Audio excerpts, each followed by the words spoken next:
Alhamdulillah, syukur kehadrat Allah Subhanahu Wa Taala kerana dengan izinnya dapat kita bersua secara maya di Majlis Hari Wanita 2021 pada kali ini. Saya ingin mengucapkan selamat Hari Wanita untuk semua wanita di luar sana, di mana jua anda berada. Tema sambutan Hari Wanita pada tahun ini ialah Wanita Bangkit Mendepani Cabaran. Adalah bertepatan dengan situasi kita yang masih berdepan dengan cabaran wabak COVID-19 semenjak lebih setahun yang lalu. Kita telah melihat kejayaan, pencapaian dan sumbangan wanita dalam pelbagai bidang.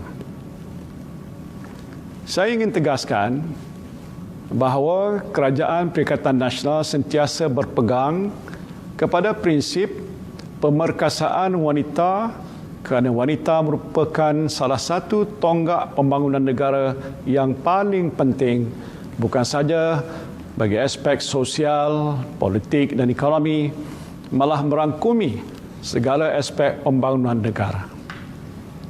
Dapatan kajian menjangkakan bahawa pertambahan penyertaan 30% wanita dalam pasaran buruh Malaysia mampu meningkatkan GDP negara di antara 7 sehingga 12% setahun. Walaupun lakaran kejayaan demi kejayaan terus dicapai, kita tidak harus berpuas hati. Tugas untuk memperkasa wanita perlu diperkemaskan kerana wanita masih terbelenggu dengan isu-isu di antaranya seperti berikut. Pertamanya, stigma dan stereotip yang menghadkan peranan mereka dalam bidang-bidang tertentu yang sering dikaitkan dengan peranan tradisi wanita, khususnya dalam penjagaan dan pengasuhan. Kedua, kecenderungan mereka menjadi mangsa keganasan rumah tangga dan gangguan seksual di tempat kerja. Isu gejala sosial seperti penderaan anak, sugar daddy dan sumbang mahram juga merisaukan kita kerana golongan wanita turut menjadi mangsa. Ketiga, pelibatan wanita sebagai pembuat keputusan dalam pelbagai bidang yang masih kurang diberikan perhatian sepenuhnya. Contohnya, saya difahamkan masih ada syarikat berkaitan kerajaan GLC dan syarikat pelaburan berkaitan kerajaan GLIC yang belum mempunyai wanita sebagai ahli lembaga pengarah. Dan sehingga Oktober 2020 hanya 25.4% daripada 100 syarikat teratas yang tersenarai di Bursa Malaysia yang berjaya menyambut komitmen pengisian sekurang-kurangnya 30% ahli lembaga pengarah wanita.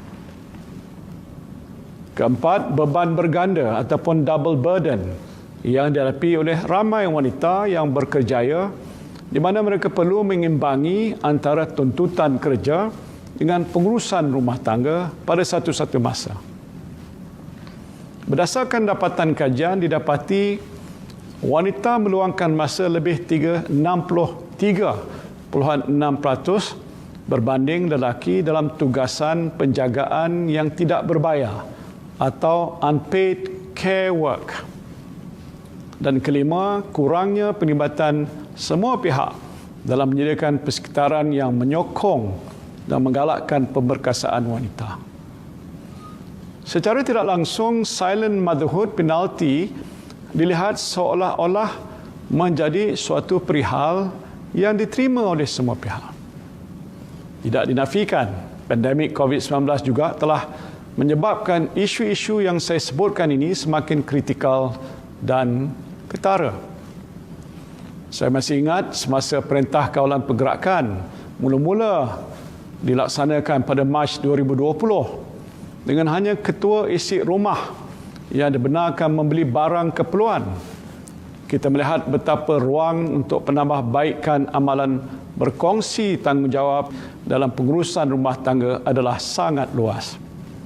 Dan ini perlu diberikan penekanan untuk memastikan institusi keluarga lebih bersedia menghadapi cabaran getir dalam kehidupan seharian. Saudara dan saudari yang saya kasihi sekalian, dalam hal ini bagi menyokong pemerkasaan negara, khususnya dalam fasa pemulihan negara akibat pandemik COVID-19, beberapa kemudahan telah pun diumumkan oleh kerajaan di bawah pakej rancangan ekonomi melalui inisiatif Prihatin, Penjana dan Permai serta Belanjawan 2021 yang memberi faedah secara langsung kepada wanita. Baru-baru ini juga saya telah melancarkan My Digital dan rangka tindakan ataupun blueprint ekonomi digital Malaysia. Manfaatnya yang serba inklusif pasti akan dapat dirasai lebih ramai, termasuklah usahawan wanita di gerai-gerai kecil yang kini sudah berpeluang untuk memasarkan produknya dengan lebih meluas dengan bantuan teknologi.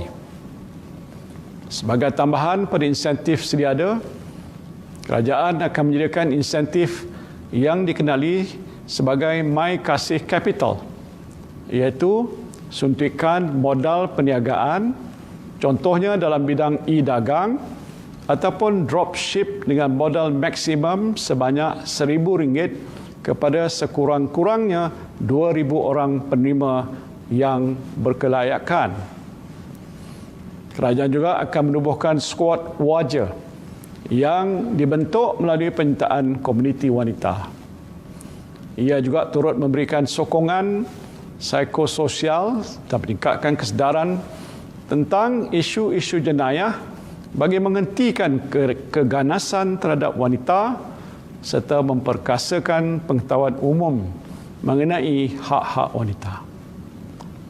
Saudara dan saudari yang saya kasihi sekalian, bagi menggalakkan shared responsibility dan bagi membolehkan wanita kekal dalam sektor pekerjaan serta meningkatkan produktiviti kerja, saya menyarankan agar Jabatan Perkhidmatan Awam dan Kementerian Sumber Manusia melihat kesesuaian pemerluasan kemudahan bekerja dari rumah ataupun BDR untuk sektor awam dan swasta dengan gaji penuh bagi penjagaan ahli keluarga yang uzur dan sakit dan menyokong isteri dalam hal penjagaan anak yang baru lahir.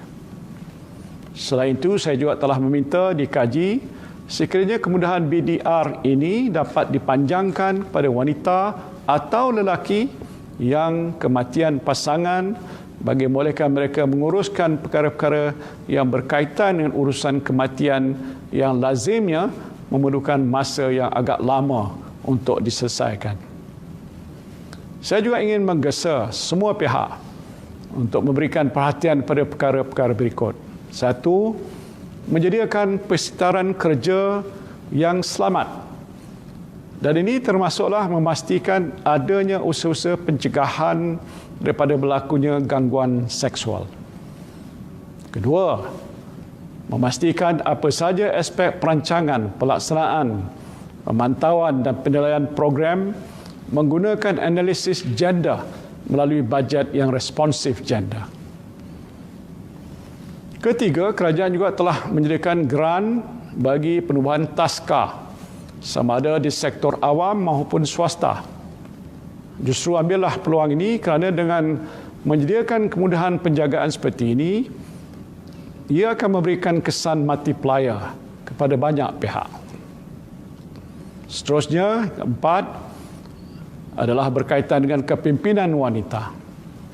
Seruan ini selari dengan tema yang diangkat oleh UN Women sempena sambutan Hari Wanita Antarabangsa 2021 iaitu Women in Leadership, Achieving an Equal Future in a COVID-19 World. Dan oleh itu amatlah penting suara-suara wanita ini didengar di peringkat yang lebih tinggi dan diberikan mereka tempat sebagai pembuat keputusan yang sewajarnya sesuai dengan bidang kepakaran masing-masing. Dan bagi memastikan pemerkasaan wanita terus menjadi agenda penting negara, saya menyambut baik cadangan daripada Menteri Pembangunan Wanita, Keluarga dan Masyarakat supaya model pemerkasaan wanita ini menjadi pemacu pembangunan wanita di negara ini. Saya menyeru semua pihak untuk sama-sama mengembeling tenaga dalam menjayakan agenda ini agar semua wanita dapat diperkasakan secara inklusif. Dengan inisiatif ini, maka lebih ramai wanita akan bangkit untuk mendepani cabaran semasa. Semoga sambutan Hari Wanita pada tahun ini akan menjadi lebih bermakna melalui kesungguhan kita dalam memastikan penyertaan golongan wanita yang lebih berkesan dapat direalisasikan insya-Allah. Dengan lafaz Bismillahirrahmanirrahim, saya dengan ini merasmikan sambutan Hari Wanita 2021. Sekian, wabillahi taufiq wal hidayah. Assalamualaikum warahmatullahi wabarakatuh.